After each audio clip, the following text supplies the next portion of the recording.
नौनिहालों और गर्भवती महिलाओं को कुपोषण के अंधकार से बाहर निकालने का जिम्मा संभालने वाला बाल विकास सेवा एवं पुष्टाहार विभाग उत्तर प्रदेश के सिद्धार्थनगर जिले में खुद वेंटिलेटर पर नजर आ रहा है। सरकारी फाइलों में दर्ज आंकड़े बताते हैं कि जिले से कुपोषण खत्म हो रहा है, लेकिन हकीकत ये है कि इस योजना को भ्रष्टाचार का दीमक अंदर ही अंदर खोखला कर चुका है।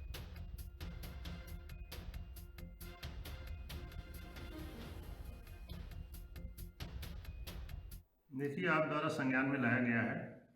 अगर ऐसी स्थिति है तो मैं इसको टीम गठित करके जिला स्तरीय अधिकारियों की जांच करा देता हूं और जो ICDS डिपार्टमेंट है उसको सख्त निर्देश जारी करता हूं कि सभी आंगनबाड़ी केंद्रों पे हार्ड कुक मील बने और बच्चों को पौष्टिक आहार मिले।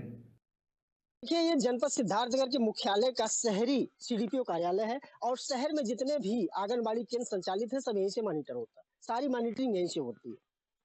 जानकारी के मुताबिक ये किराए पर है और लगभग जितने जिले में आंगनबाड़ी केंद्र हैं मैक्सिमम किराए पर ही संचालित है। कुछ निजी भवन है और कुछ विद्यालयों में संचालित है। सबसे बड़ी बात यह है कि जो विद्यालय के पास संचालित है, जैसा कि शासनादेश है, वो लोकेटेड में आते हैं और वहाँ MDM के माध्यम से उन बच्चों को भी हार्ड कुक उपलब्ध होता है। लेकिन जो नॉन लोकेटेड है वहाँ अधिकतम सेंटर बंद रहते हैं और हार्ड कुक के नाम पर सिर्फ कागजी कोरम पूरा।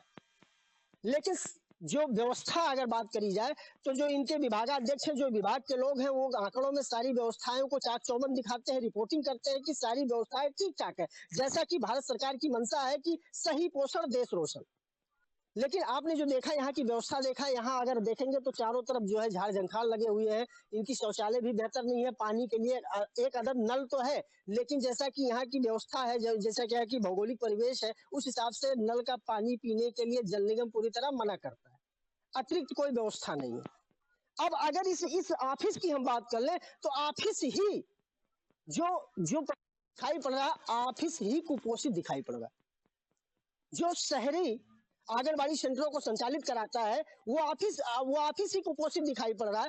अब अंदाजा लगा सकते हैं कि जिसे खुद पोषण की आवश्यकता हो, वो कैसे गर्भवती महिलाओं और छोटे शिशुओं के पोषण की जिम्मेदारी कितना भली भांति उठा सकता है। और इस ऑफिस की बात करें तो ये ऑफिस ऐसा है जो कभी बंद रहता है, कभी खुलता है। एक बार इस पर सवाल भी किया गया जो इस विभाग के विभागाध्यक्ष, तो उन्होंने कहा ऑफिस से खुलते रहता, मतलब जवाब भी बड़ा अतरंगी मिलता है।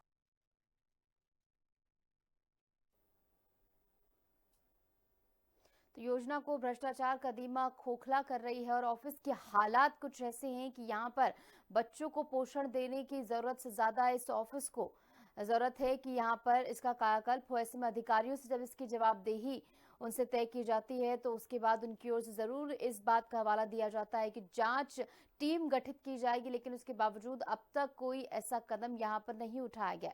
ऐसे में देखना महत्वपूर्ण होगा जब ये शिकायत उच्च अधिकारियों के कानों तक पहुंचेगी कि किस तरीके से आगे इस पूरे मामले में कार्रवाई होगी।